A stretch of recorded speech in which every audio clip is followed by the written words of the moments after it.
faces and heads shown in the pictures, and I figured they wanted to erase all signs that we have ever lived.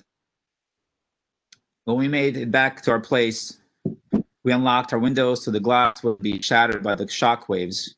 I'm open the balcony. I left my bedroom door ajar to create a breeze. We sat in silence, staring at the clock. At exactly 4 in the afternoon, loud explosions roared through the sky.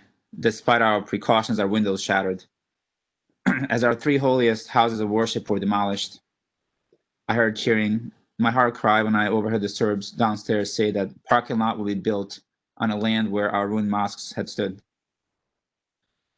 On page 75 is the last paragraph. Waiting to be shot in the back, I broke into a cold sweat. I was wearing 3 shirts and a thick jacket. We'd taken only our duffel bag each, so we dressed in layers. I struggled to keep up with Eldin Mom, exhausted, was crying and falling behind. I took hold of a strap of her bag to help. Sweat stung my eyes. After a long block, the road climbed. When I eventually looked back, I could no longer see Srdjan the psycho. I wondered if he had been distracted by a car pulling up or by the arrival of other Muslims he could terrorize. Had Milan diverted his attention, who knew my dad, he was a Serb? I pulled my bag down, wiped sweat from my face and my shirt. I could breathe again. So I relaxed my shoulders, thanking God we weren't going to be shot, at least today. So they didn't kill us, didn't want us here, but wouldn't let us leave the country anyway. Now, Emre, if you can go back to the picture of a girl, the poster. Yes, sure. When I spoke to Professor Praveen and Emre, they wanted today's topic to focus on trauma, home, and belonging in the context of Muslim identity, and what does it mean for me to be Bosnian Muslim. So it's definitely a different talk and discussion that I had previous with other schools. So this picture stands out a lot, and I'm going to mention obviously in the beginning, and I'm going to wrap it up at the end of the speech. So when I sat home, I started to think about this, and I asked myself, or anybody else, and who decides who you are? I mean, where do you belong and what group of people you belong to? You know, is your connection to your religion and people theoretical or cultural? And I was asked those questions in the past. How do I view myself being a Muslim?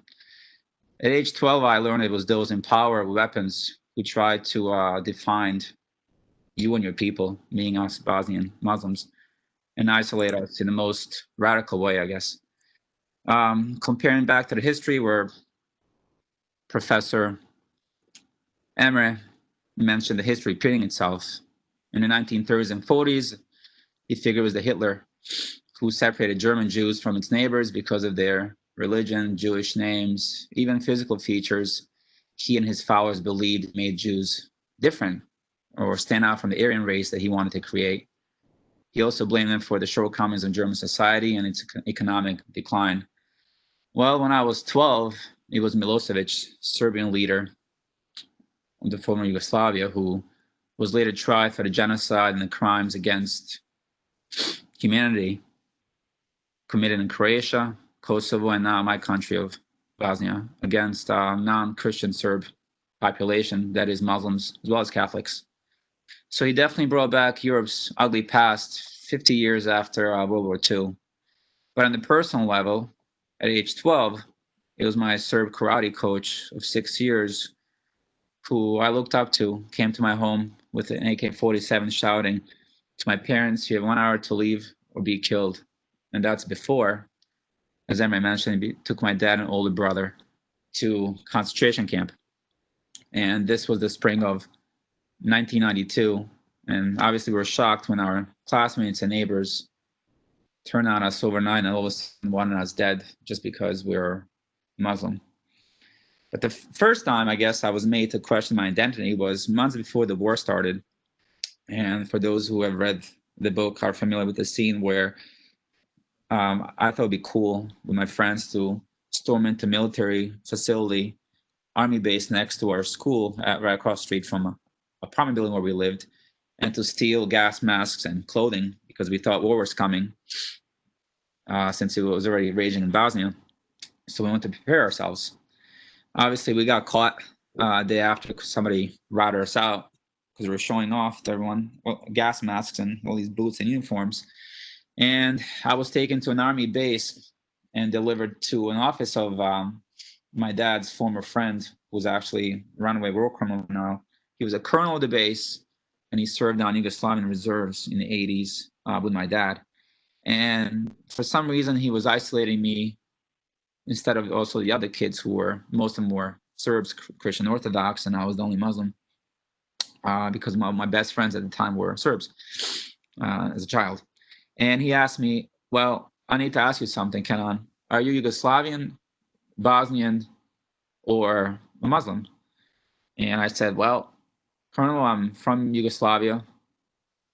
I'm Bosnian, but I'm Muslim.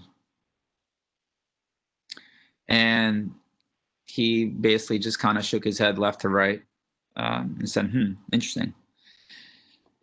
Are we okay, Emre? Yes. Okay. So I never really recovered from the sudden loss of that happy childhood filled with fishing, sledding, swimming, and kooky relatives overfeeding me all the time. So I guess in a matter of days, our outdoor games and soccer teams were divided by religion, which means our names and what ethnic group we belong to.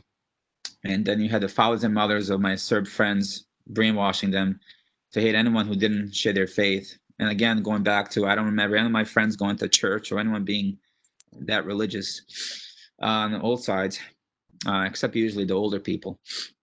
My soccer trading cards that we collected were replaced with a bullet and shrapnel collection. So that was my new hobby.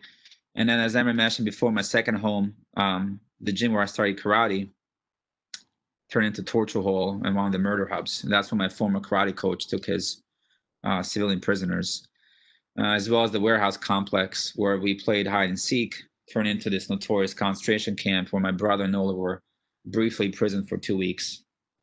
So we spent 10 months in Vertigo trying to escape 5 times. I was denied at times buying vegetables or bread because I was the only one able to go outside. If you're over 18 years of age and you didn't carry a weapon in a town that's besieged and overrun by Serbs, that means you're not a Serb if you're carrying weapons. So they would definitely ID my dad and brother, and that would be it. So they had to hide inside for 10 months. So I was the one on duty to buy food that was, I guess, left in town that came every couple of days. And that's when I bumped into my old teacher, Milutin, who shoved his rifle barrel against my head, and he used a derogatory term for Bosnian Muslim, which means like a slime or a nose booger. And he said, you guys don't need any bread. So for the following 8, 9, 10 months, I was spat and kicked by neighbors, had water canister even shot at when I went outside to get water for my family. And we tried to escape actually 6 times our country. And were thrown off buses at checkpoints and had guns pointed at us, since our first and last names gave away our faith. And then 9 months later, in January 3rd, 1993, we managed to escape to Austria on our 6th try under some other life-threatening circumstances.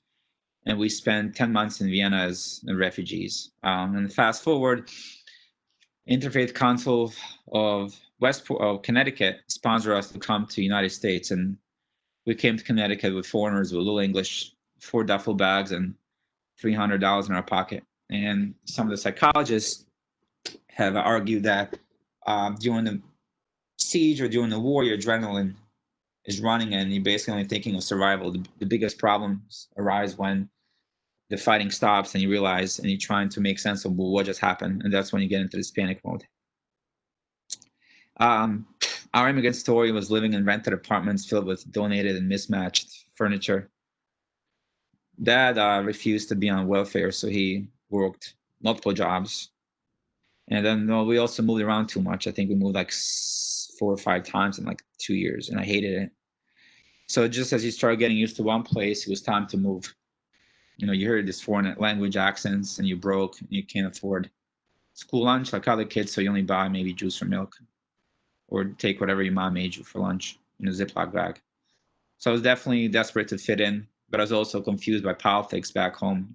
You're trying to explain to your classmates and teachers like what's happened in the war with little English, and trying to get them to understand. So, I did change schools a few times for sure.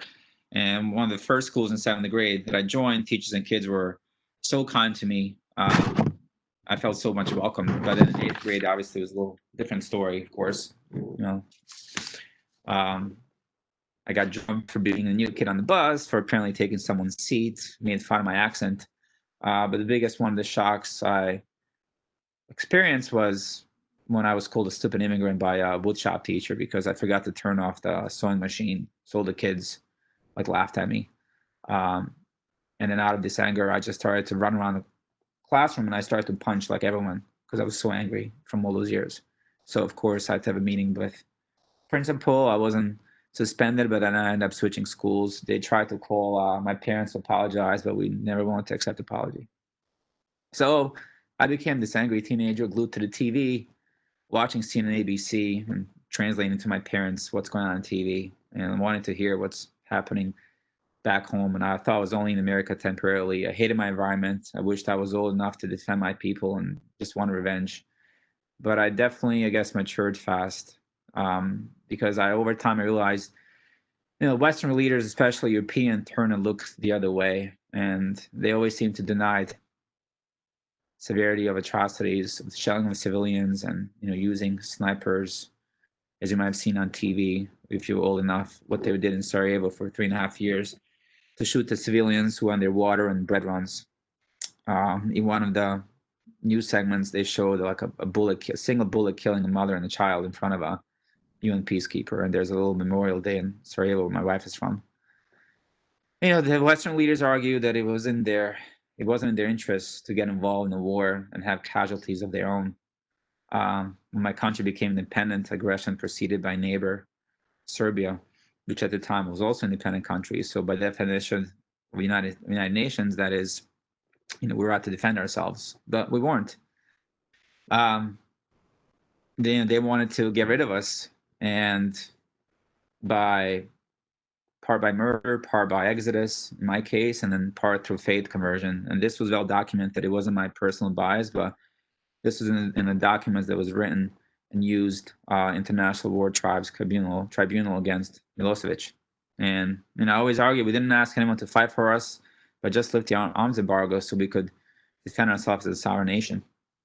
And one side story, even the United Nations peacekeepers under British rule in general, in Sarajevo at the time, Michael Rose, he ordered spotlights to be shone on airport at night to expose civilians who were running across the airport to safety. So the Serbs who were surrounding the city would shoot them. And then you had another Canadian general, Mckenzie at the time, who was accused of raping a Muslim girl after Serbs took control over neighborhood, and he was recorded stating that no one can ever prove it. So he was never tried, and today he writes books and lobbies for Serbia's cause 25 years later. So the point of me saying this is, I see the disturbing trend when it comes to not just this genocide, but other genocides who are as important, because you don't have not only scholars and journalists, but you have these prize committees, even in this case, even the United Nations General, rewriting history. At the same time, the Serbs made mockery out of the UN by tying them to the trees and wear their helmets. And, I came to realization at a young age, and it was confirmed years later that they were really our enemies as well. And I realized that they didn't really want us to exist as much as Serbs did. And the war only ended when the tides of the war turned in our favor. So after 3.5 years ethnic cleansing, we were threatened as we were winning. So why is so much collective silence, right? And I discussed with professors, in 2009, President Bill Clinton's interviews were published in form of tapes, which was a series of recorded interviews. And you had the French president at the time in 95, who argued that he did not want arms embargo lifted in our favor because Clinton had to come to a painful realization of accepting Christian Europe, and then having majority Muslim country in Europe was unnatural to Europe. And then you have the British Prime Minister stating that Bosnian Muslim side cannot win the war, even though Bosnian army had a mix of Muslims majority, and then it had the Christian Serbs and Catholics as well. So, and every time I take a train or I walk by the United Nations complex, I always ask myself, why were the hell even established after World War II? What has been their function? and like really whose interests they work for. Since they were established, you had Cambodia, Rwanda, Bosnia, Syria, not even a Chinese genocide currently to watch. And I know, I'm sorry I missed other genocides as well. But these are the ones in my lifetime that were reported. And this picture up there that professors had posted up, best describes and sums up United Nations peacekeepers' shame in Bosnia. And it was the Dutch soldiers who were staying at the barracks, who allowed the murder of 8,000 armed men and boys to be dumped into the mass graves in an enclave they supposedly protected and called a safe haven.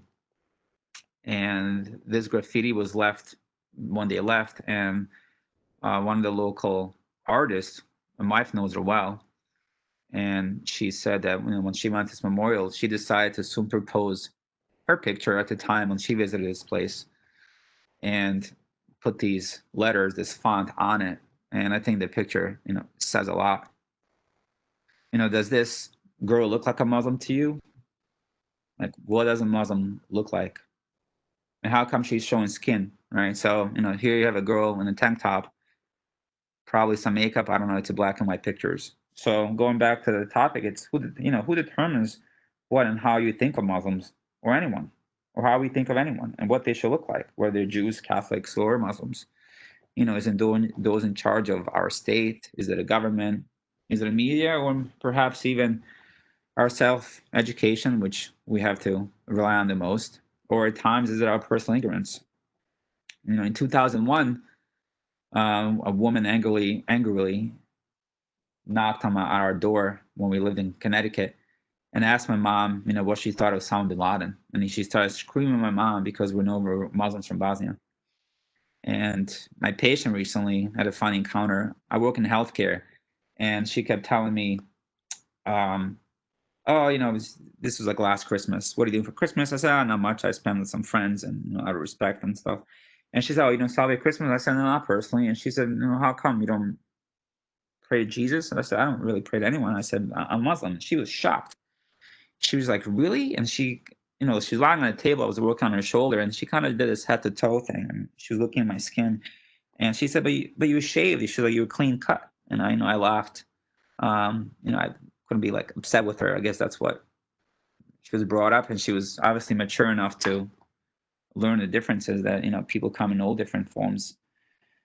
And why could other religions come in, certain forms, but with our religion, we're expected to look or act or feel a certain way. So it was definitely an educational experience for her as well. 27 years later, actually it happened 2 days ago, anniversary being in America. So while I remain proud of my heritage, of course, in the end, I was showed how kind and generous Americans of all backgrounds could be.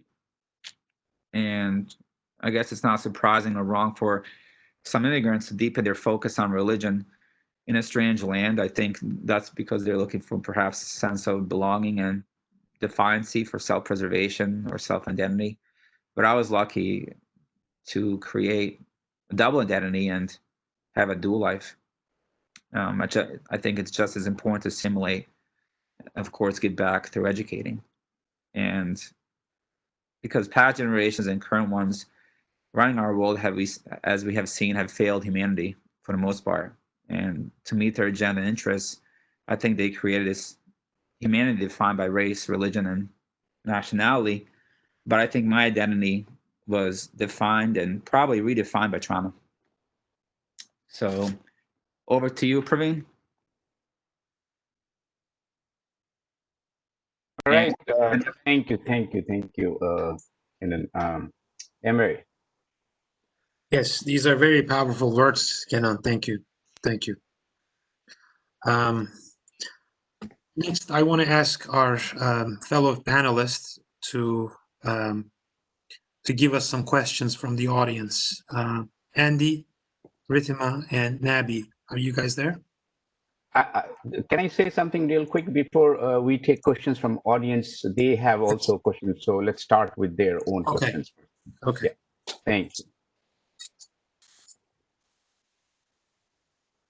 Yeah, I guess I can start. Just I guess given because we read the book last year in one of our classes, and I think one of the most, at least like literature wise, like how it would jump back and forth from your childhood to you traveling to Bosnia. I think it played a huge role in how I interpreted the book in terms of the trauma that you were mentioning, the identity of the trauma that you were going through as a child, and then having to kind of cope with that also as an adult and revisiting a lot of these stuff. And I felt like there was a good balance of holding on to that. Because I think I don't think it's like, I think there's a balance of holding on to trauma and also being able to move forward, I guess. And I guess I just wanted to see what kind of your opinions are, if that's changed at all, in terms of what your thoughts have been in terms of that balance of being able to remember the past and also not have it be so like troublesome, I guess, also because I know a lot of people who also can't meditate on a lot of those things. So I guess for you, I guess, how did you find that balance of being able to meditate on it and also move forward and have it define how you progress forward, I guess? That's a great question, Andy. I definitely think I left part of myself in Bosnia. I had to go there and recapture it, and that's why I went back with the list of things I wanted to accomplish. I never made sense of how and why we survived. And when I was writing these passages, I became so cathartic because I felt this like a mouse in a maze where every time I found another passage, there was like another roadblock I had to find my way around. So I had to relive all those experiences, but this time make sense out of them as an adult.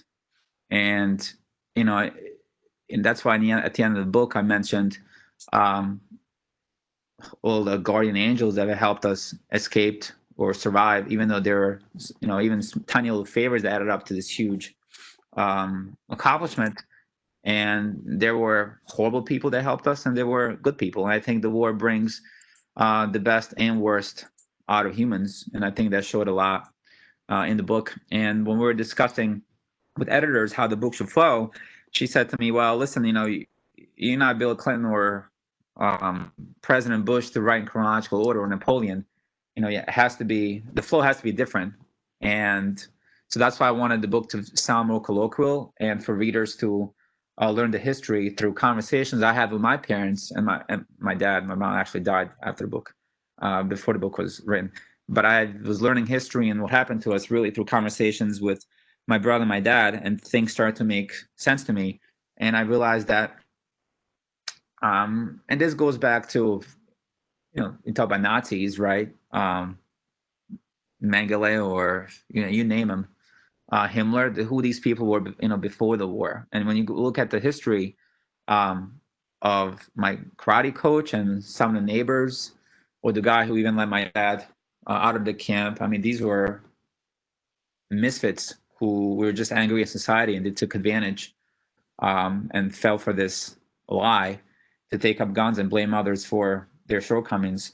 So, realizing who we live with made it easier to digest, because I don't think it was personal towards me. It was personal. I mean, this is a problem they had in themselves, that they had the entire society. So I don't, it wasn't just my karate coach doing to me or my parents. I mean, we're lucky enough to escape. But for example, I'm using his experience because he's one of the subjects. I feel terrible for my parents because they lived there for so many years more than I have, and their lives have been ruined forever, and they never like fully recovered. I think I partially, recovered and was full recovering, but realizing that we live this in one big lie called Yugoslavia actually made it feel better, because these were things that I didn't know they were in the background, hidden by this fog that is just resurfaced. And as professors, this can happen in any society, and I think it's happening in our society. And I also wanted to rewrite the history in a way. Kenan, I think you froze.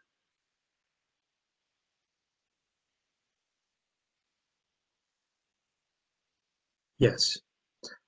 I think Kenan had a misconnection, had a patch in his connection. While we wait for Kenan, if you feel like asking questions to our author, please feel free to include them in the Q&A window or in the chat window. I think we are all able to include and type our questions and write in there. I think the Q&A window is not working, so better type it in the chat window. If I remember correctly, our Q&A window is having some problems. So type in both places or whatever. Okay.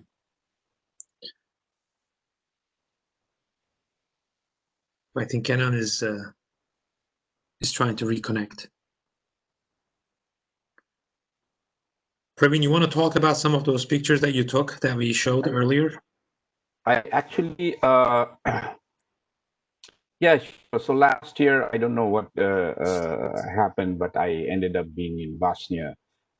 And one story which I remember very vividly, which the picture I should have actually used. I got lost. We were driving, and it was a small village, a dirt road, and I had to ask for directions. So I just stopped my car, and there was an old elderly lady, very elegant, with her head covered. Of course, I didn't speak the language, so I had someone who spoke the language, and we stopped and we started chatting. And she was very sweet. She asked me where you're from, and the moment you tell you're a professor, people kind of respect you a little more. And then she took a pause and she said, she pointed her finger. You see that village there? That's where my son was killed. He was. Is this the lady you're talking about? Yes. This is the I lady. found the picture. Yes, yeah. Yeah. She was so sweet. I cannot tell you. And then she pointed her finger, and she said, "You see that village? That's where my son was killed. He was 18 years old." And then she paused, and then she didn't look at us. It was as if she was talking to herself. She looked in a different direction.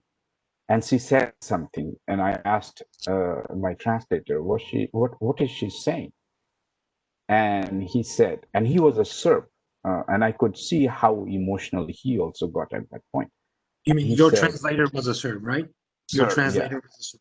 Yes. My translator was a Serb, and he said, she is saying there can never be peace on this land. More than me, my translator, who was Serb, his whole reaction during that trip was he was also coming to his people, to his land. I remember right outside the memorial there was a little shop and there was a young girl, and of course the young girl knew, oh, here is someone from New York who is visiting. But suddenly when he started talking to this guy, suddenly their thing came more closer. I became invisible, and they just talked as if they have known each other for such a long time. And the only thing I remember when we were saying goodbye to her, she told him, she looked in his eyes and said, please come back again. It's always good to see you guys here. All right, so Kenan is back. Yes. Yeah. No, Yes. the last thing I wanted to just say to Andy was I wanted to tell a story through the eyes of a 12-year-old boy juxtaposed with perspective of American citizen, right, at the time when I was 30.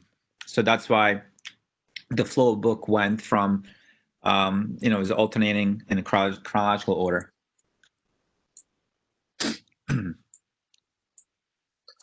Thank you. I loved it. It made the book move in a way where a lot of those concepts in trauma, it not necessarily answered, but it comforted you in a way when you could at least hear you also approach it when you were older also. Yep. Next one, I remember Ridwan had something very interesting in the class last semester when she read the book. So can you say something, please?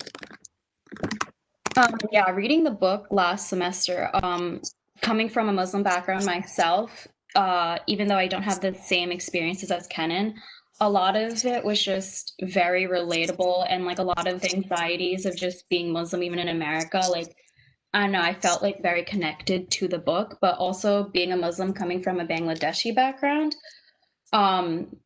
This one paragraph in the book where Kenan talks about seeing pictures where the Serbs who occupied the Bosniak homes had tossed out all the baby albums and crossed out everyone's faces, you know, as if the Serbians are trying to erase that the Bosnians had ever existed.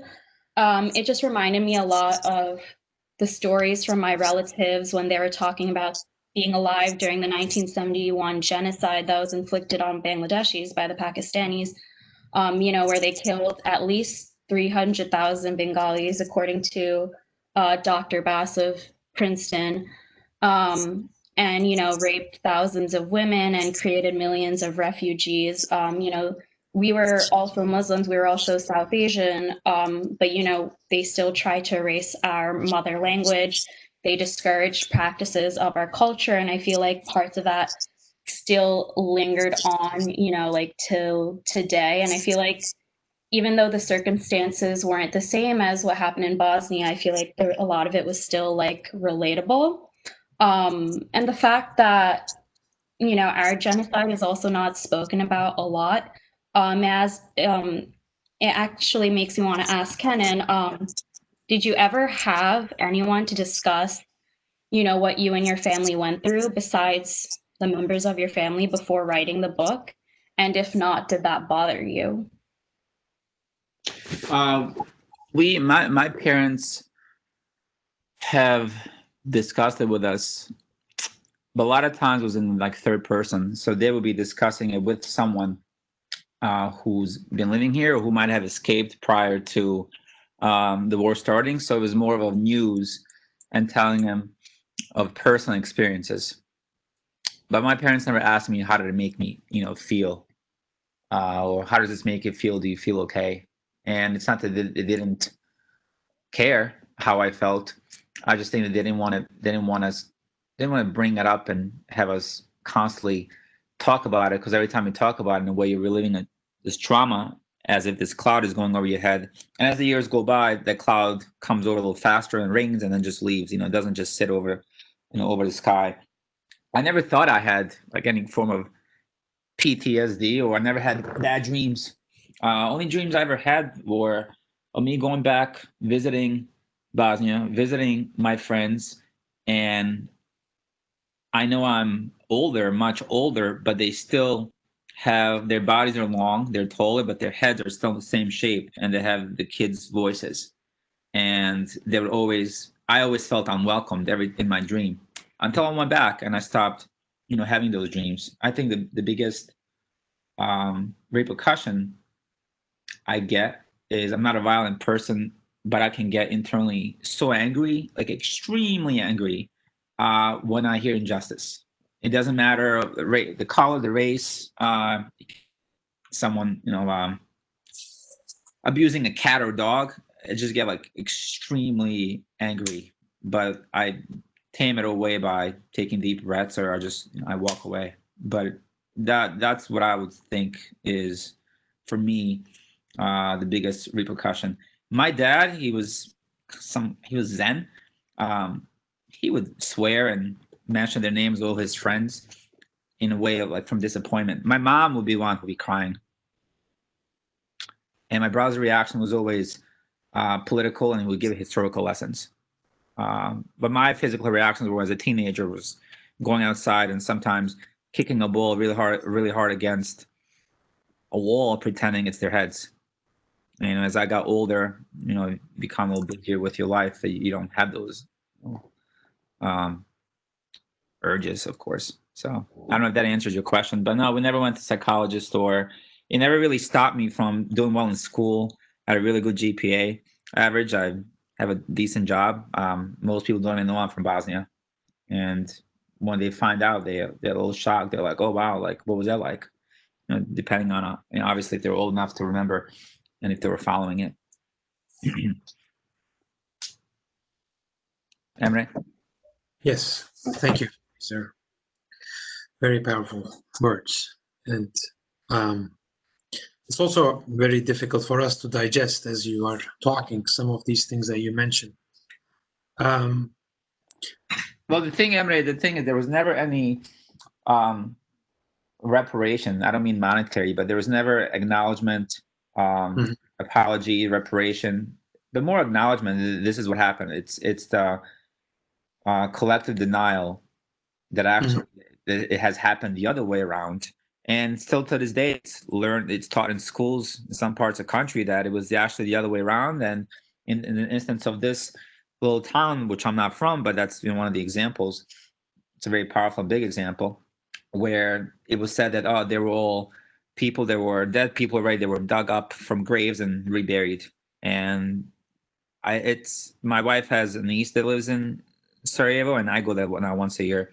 And the kids who live in the other parts of the country, of course, I'm going to be biased, but the Bosniak kids and Catholics in schools, they teach like everyone's religion, and you can choose. In certain parts of the country that they were taken and kept, they only learn their history and in their own language, Serbian, even though it's Bosnia. So there's always this propagation to create greater Serbia and connect it with Serbia, even though the war ended. And their kids learn in school that genocide has happened the other way, and how we have slaughtered them for 500 years. And so the kids now, these days, middle school and high school, are worse behaved than the kids when I went to school. But now these kids are learning from the time they can walk, right? Where when I was growing up, it kind of happened overnight with the kids who were 10, 11, 12 years old. But now the kids there, as soon as they start walking, they're taught to hate and think differently of the other side. And you see that through graffiti. You see that when they throw rocks through maybe like Catholic church or mosque, especially during elections to cause a stir. So it's a one big vicious cycle, and that's why it still hurts to this day, because the fighting has stopped, physical fighting has stopped, but this emotional intention, it's always there. Do you think there will ever be peace? I mean, this is a question that Praveen was talking about with that lady while you were trying to fix the connection. Let me ask that question to you. Do you think there will ever be peace in these lands? It would take a few generations, and especially now that the politicians on all sides are so corrupt, and they're the politicians who were not there even doing. Kenan? We lost him again. So can I add something here? Am I here? Am I on? Yeah. So you have to control people, and they constantly. It's the same thing that's happening here. Basically, what you're seeing right now in the United States, America, our country here, it's been happening there since the war ended, right? So there's just always underlying tension. Obviously, they're on like demonstrations yet or right now, but I think it'll take a couple of generations. But it has to come from parents, and it has to come from educational systems. Germans have done it. They've been doing it, and they even made it illegal to, to use certain terms or dress a certain way or call people certain names, and they have created museums, and they've been still to this day paying off reparations in many forms, in aid, military, I mean, you name it. But in Bosnia, it's just the way the situation is right now, it favors the politicians who are in charge, because if they weren't in charge, Bosnia would be in European Union and NATO, which is really safe. It's the only way this peace will come if we get into EU and NATO, because in that case there will be never another war. Kenan, I just want to add one thing here. I have been teaching genocide for many years, and I cannot tell you how frustrated and how angry I get every year, every semester, teaching the same thing. I have visited for some reason. I just like to go to these places. One of the emotion behind this might be just to actually witness the human capacity of killing each other. So I have been to a couple of genocide sites in Poland, Germany. I won't agree with you about the Germans, what you said right now, 100%.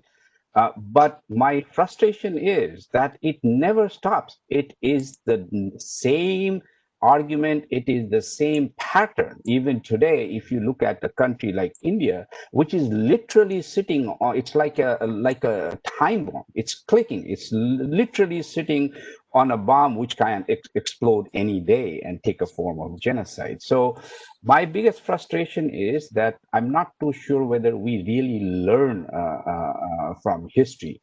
I am not too sure if our community, our family takes the responsibility of making sure that these things are not repeated. And going back to my own trip when I was there, what you're saying is so true.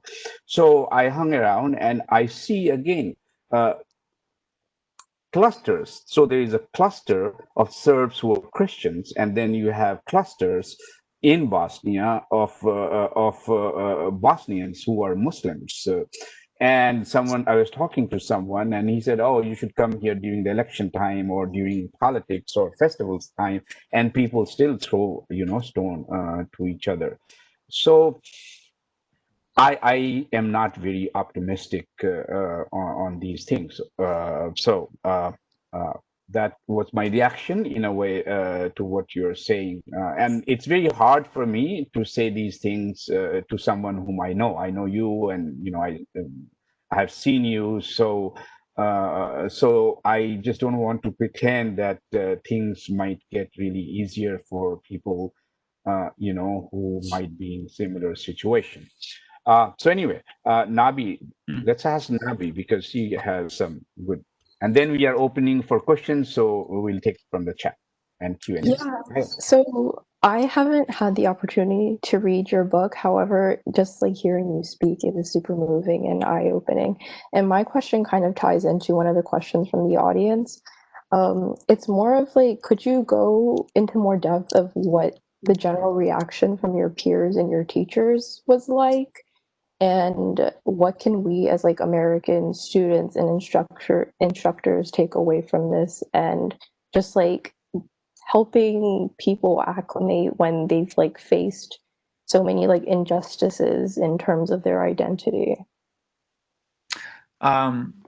Since the book was written way after I finished college, and I was also in healthcare, so none of my professors have read the book. The biggest, I would say, there are different reactions. So there were reactions of younger generations, or our age, my age, who feel that the book may have given them a voice. That goes back to previous question: have we ever spoken to this at a dinner table? So it opened up a lot of conversations at dinner tables with younger generations who would ask their parents, "Hey, how come we don't talk about this? How come we don't?" I was born in America. I was only 2 years old when we came to St. Louis. I had a friend who lives in St. Louis, and she's my age, but her sister was born here. So father really never really discussed what happened in Bosnia. They go every summer, and something draws them there, but they can't figure out why. So you have this person who was born here, well, came at age 2, should I say, and she speaks also like broken Bosnian, but it helped her in a way find her identity, learn where her parents are coming from. People who so those are general reactions of people who American Bosnians who got their citizenships like I have. And then you have the reaction of people who live in Brčko who were thankful that I have placed through the book a city back on the map, and how it makes them feel that they have not been forgotten, those who have stayed. And as well, you're giving also voice to those who have died. But the most important message I get from them is, please tell the world what happened to us. It doesn't happen to anyone else. And that goes back to what Praveen and Emre always say. Well, these things just keep happening, and no one can figure out why, but they do, and they're happening now in many places. So I would think that the best message I can give to younger generation is vote. Just vote and make your voices heard, because my father's generation and older generations have created this type of the world. So I think we need a younger generation to will step up and be more aware of inequalities and these genocides because, you know, you can knock on their door tomorrow. It doesn't matter where you are. And we never thought what's going on in America would happen to us now, right? And with the things we have to do on a daily basis. Just Yeah. like a follow-up, if that's okay. From my understanding, this happened under Bill Clinton's term, and like Trump is like obviously he's also a horrible person. My question would be like, what can we do to push even like people of the Democratic Party to make sure that these things don't happen around the world? Because I think it's like a bipartisan thing that like these injustices are being just kind of like looked over by both sides. Well, of course. I mean, whether the Clinton was Democrat, Republican, it doesn't matter. Actually, the biggest supporter of Bosnians was John McCain, and I think Republican Party died with John McCain, and I think both parties have gone haywire. And at the end of the day, it comes down to interest, political power, and an underlying issue is also, if you talk about different religions, you know, it happened to Muslims in my lifetime. It can happen to other ethnicities, nationalities. But what I explained earlier, what the British and French have said about Muslims in Europe, I mean, that sums it up why it didn't help. And that was pretty well documented. So what interest do we have now to help Chinese Muslims, right? I don't know, if we help Chinese Muslims as Americans, are the Chinese going to cut us from certain trade agreements? Are they going to hike our import taxes? Are they going to, I mean, you name it. I mean, that's for politicians and economists to decide and figure out. So I want to add one thing to Nabi's observation, which was really good. I mean, when you think about Clinton, also think about Rwanda. A million people were butchered in Rwanda, and they were not Muslims; they were Christians. You know, they were butchered actually in the church. And the U.S. ambassador at that time was Madeleine Albright, who was a Jew. She already knew; she had a good idea, being a Holocaust survivor herself.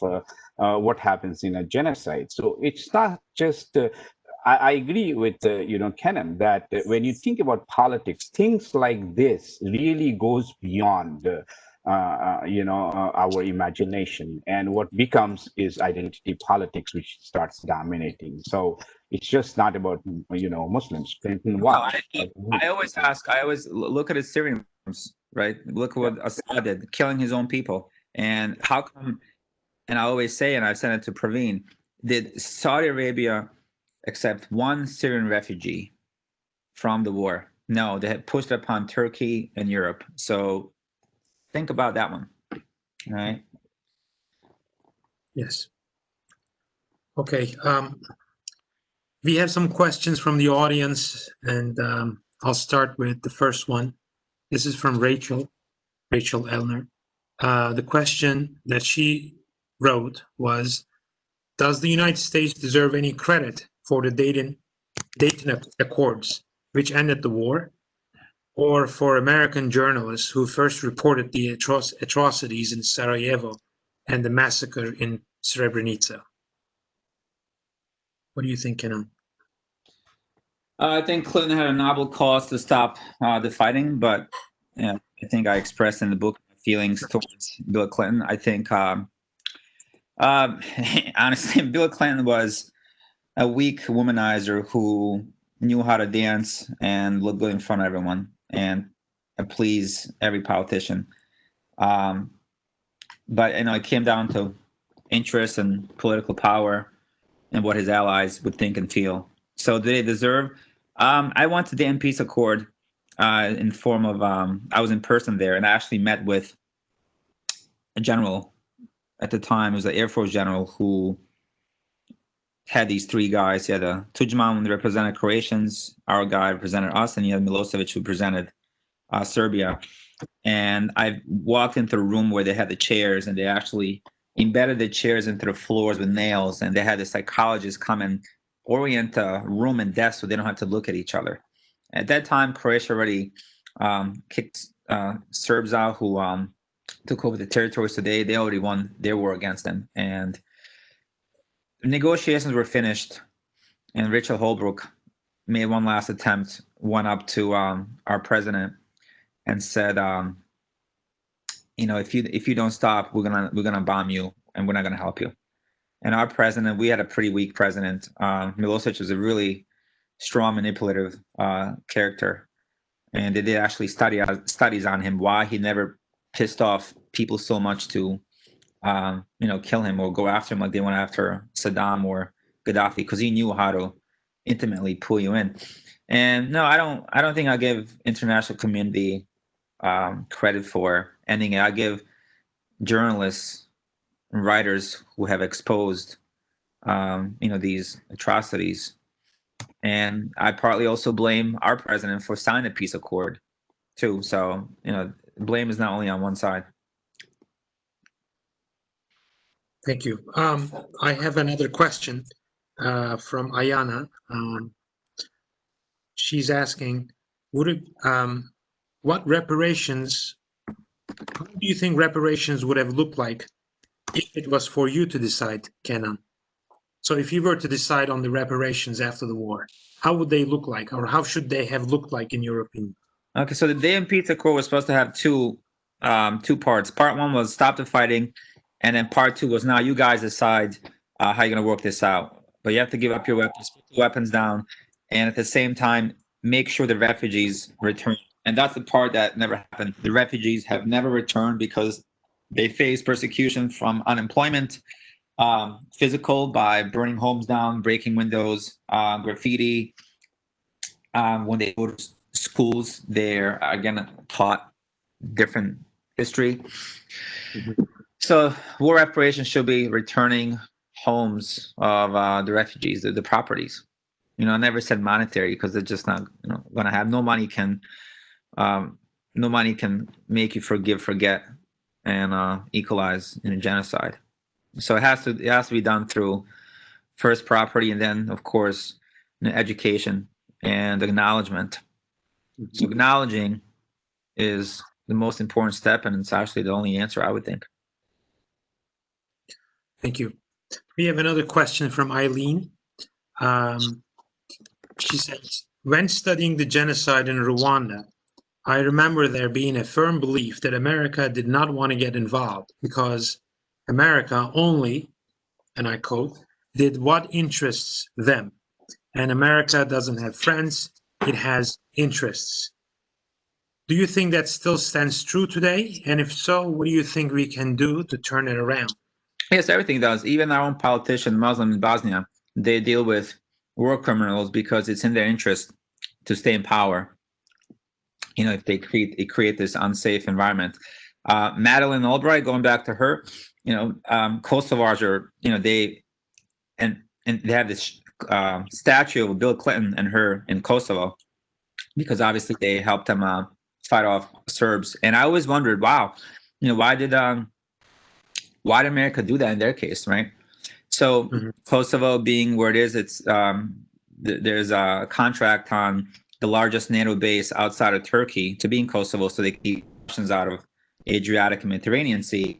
And years later, I learned that Madeleine Albright owns a huge percentage of telecommunication company in Kosovo and coal mines. So she was a Secretary of State at that time. So they get independence. They beat off Milosevic. They arrest Milosevic, and in exchange, this is what she gets. So, I mean, what can we do? Nothing. Not to sound negative, as Praveen said, we can't do anything. Unless people who are on a call today someday, of your caliber and education, younger people become politicians one day, and they make sure that this doesn't happen. But I feel like in order to be a politician, you have to be a scumbag, no matter what religion you are. And so I think the nicest, most kindest politician I think was the president of Bolivia, who I think is he the one who doesn't take salary, and he walks with these like really cheap flip-flops, and he eats out with people in the neighborhood, and he builds schools, and he's just like one of those everyday individuals, and he runs a country. So why can't everyone do that? Yeah. Thank you. We have another question from George Francisco, and he says, what is the status of the Serbian push in the Bosnian tripartite government? who are trying to reopen an investigation into the massacre in an attempt to discredit it, like Holocaust deniers? Education. So educational system. They use the same educational system in Bosnian occupied part of, in Serb occupied part of Bosnia, which is Republic of Srpska. So through that, through judges, so the court system. So no matter who is on the other side on the court system, it can be Catholic, it can be a Muslim, it can be a Christian Serb. They can pay off, promise things, favors for these judges to turn the other way or to throw that piece of paper in the garbage. They also do through intimidation of witnesses as well. If they're tried and they go to jail, they make a deal. So you'll have someone saying, "Okay, to Serb, we're gonna put him in jail, but to make it easier, so you guys get something out of it, we're going to make sure it's only maybe 6 months to a year. He can serve that from home. After 3/4 of a term, he can go home under good behavior, or we'll put him in the jail of your choice." So then they'll go to jail in, for example, Serbia, right, or Serb part of the country, where it would be like Michael Cohen going to upstate jail. Obviously, accommodation is not the same, but he would be well taken care of. So courts are corrupt. Courts are extremely corrupt on all sides, and that's there was more sense of togetherness and unity war than after war, because the greed is what's driving everything. Everything is driving greed. Even today, I mean, look around us. It's all greed. They'll do anything to destroy democracy, just on behalf to stay in power. It doesn't matter what it is. And these are like old dinosaurs, 80 years old. Like, I don't want to get into politics. Like McConnell, Lindsey Graham. I mean, those guys are evil. No matter what their background is. Thank you. I have a question of my own, if you don't mind. Yeah, of course. Why did you come to America? Why did you choose America? I mean, you could have easily gone to Germany, maybe Australia, because I know those countries were accepting Bosnian refugees, or possibly anywhere in Europe. Why did you choose the U.S.? Canada, only Quebec at the time in '93 was accepting refugees. Oh, okay. Australia started to, but my parents thought it's too far if whoever came back, right? That's why actually large population of Birch Codes lives in Australia or Sweden or St. Louis. Those are like the three cities where they will live some weird reason. And when we applied, then we had a choice between Quebec and America, and I think we got both. We got both in, and I'm not sure why Dad chose America. I think maybe, I don't know, because of like movies, and it's because it's America. It was probably warmer than Canada. Who knows? I don't know. But that's what he chose. I just know that Australia just started the application process. The reason the Germans didn't go, because in Germany, we heard that Germany was giving stipends monthly, but their plan was after the war starts to tell everyone to go home, and they did that, or go somewhere. We have a lot of friends who left Germany and came to America. They said, okay, the war ended, they're in peace accord, it's time for you to leave, which is understandable, So people did leave, and they actually gave every family 4,000 German marks at the time.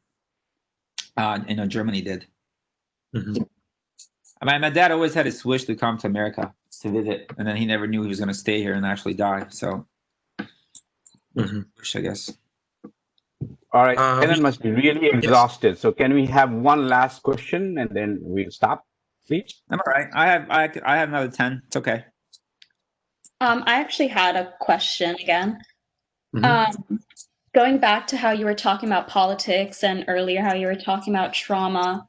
So how did you feel when President Trump was inaugurated? Because, before he was, and even the past 4 years of his presidency, he has talked so much about, a lot of his rhetoric is fascist, Islamophobic, and stuff like that. So was there any type of way you particularly felt? For the last 4 years, there are definitely similarities in behavior. what's different is the fact that I mean, I'm not a psychologist. I mean, he's one of a kind. He doesn't. I think he hates his supporters. I think he thinks they're uneducated and stupid. He said it, in the Fox interview. If he was ever a president, he'd run as a Republican because they're stupid, right? And that's not the case. That's what he's saying. I think he's going to be used as a subject of study in future generations when it comes in classes of like profiling a president. I mean, no one can really figure him out, and he goes out of his way to be hated, and he can't help it. I can't compare him to Milosevic. He's got a rhetoric, and I don't know if he believes half of the things he says or he just says it to stir people up. I know Milosevic believed it because he was really, Hitler believed it because they were really. I mean, if you listen to their speeches and the books they have written, I mean, they're just full of hate, and they were huge nationalists. But Trump. I mean, he gave money to Hillary Clinton, who was a Democrat. I don't even think he's a Republican. He's none of the above. He's just Donald Trump. I mean, I don't know how Emre can dissect him and Praveen. I mean, they're more in tune in politics and human minds, but this character is just too confusing to me. I don't think he's anything. He's just Trump, and I mean, he's scary because unless this is a landslide, this is going to be a huge problem. I mean, to support governor being abducted and tasered and taken as a hostage. I mean, he's doing things that what it is. Like, we've been telling people how to form democratic governments. We have no right to go to the Middle East or any country after what we witnessed here because we're doing the same thing here. Only thing is, America is done with white gloves. I mean, I love this country, but it exposed so many negative things, and I really hope that younger generation can really, put an end to this quickly in the next couple of terms. We got to go out there and vote. You have to vote and not destroy our cities, but vote, love our cities. Praveen, do you think we have time for one more question? Because I think there's a good question here that came in from the audience. Yeah, of course. Yeah. This is from Alexander. And Alexander says, Mr. Trebincevic, thank you for your story. As you were talking about your time in the US, I felt shame on behalf of ignorant Americans. That made me wonder about the question of identity. What should our attitude be toward its many dimensions? So the dimensions of identity, that is. Repeat that again? Yes. Okay. This came from Alexander. He says, Mr. Trebincevic, thank you for your story. As you were talking about your time in the US, I felt shame on behalf of ignorant Americans, and it made me wonder about the question of identity. What should our attitude be towards identity and its many dimensions? I guess the question is asking us about that identity that you talked about in the beginning of your talk today. Well, I think as an immigrant, anyone that's immigrant or of a different race that comes to this country who's not born here, I think you can embrace your identity and learn about it so you can share with a world or your close surroundings, like I'm doing with you guys. And our media, I mean, we have so much access to everything. During the 1990s, now when I look back, I understand why, for America wouldn't understand what's going on in Bosnia because the situation is confusing. Who's who? Where's everybody from? How come in 6 countries? How can be Bosnia and Serb, but yet they're Serbia? I mean, that just because you had access only to ABC and ITN, ABC and CNN and BBC. But now with social media and firsthand encounters with what's going on in other countries and other neighborhoods and communities, I think that's the only way we can kind of unpack the what's what I'm looking for, a plight that certain group is looking to out of or achieve or show or share to the world. I mean, I don't know if that answers the question. I mean, I was able to create a double identity, so I went back to unpack my path. I had to go back in the past to have a safer and healthier future, to figure certain things out. and also to explain why do I think certain way. And maybe when I look at today's problems, I can understand why other people are looking for attention or to be given time to discuss the injustices and inequalities. So I can understand that, and I can follow through and expand everyone else's knowledge. Thank you. Okay, I think we are at the end of the time that has been given to us. I'd like to thank you, Kenan, Mr. Trebincevic, for being here and speaking to all the 61 people that listened to you today. They were great questions. They're really thought-provoking, and every time I go through these, there's questions I haven't been asked, and they're challenging, and they're also educational for me too. So I learn as much as someone else who has never even heard, for example, about Bosnia. So I learn a lot from one question than you might learn in 1 hour. Listen to me. Yes. Thank you very much. We really appreciate your time, and we really appreciate you coming here and talking to us. And some of the things that you mentioned, I'm sure, are very painful to go back and to discuss. And thank you.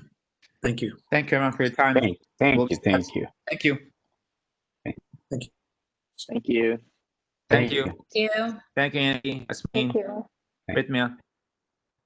Okay.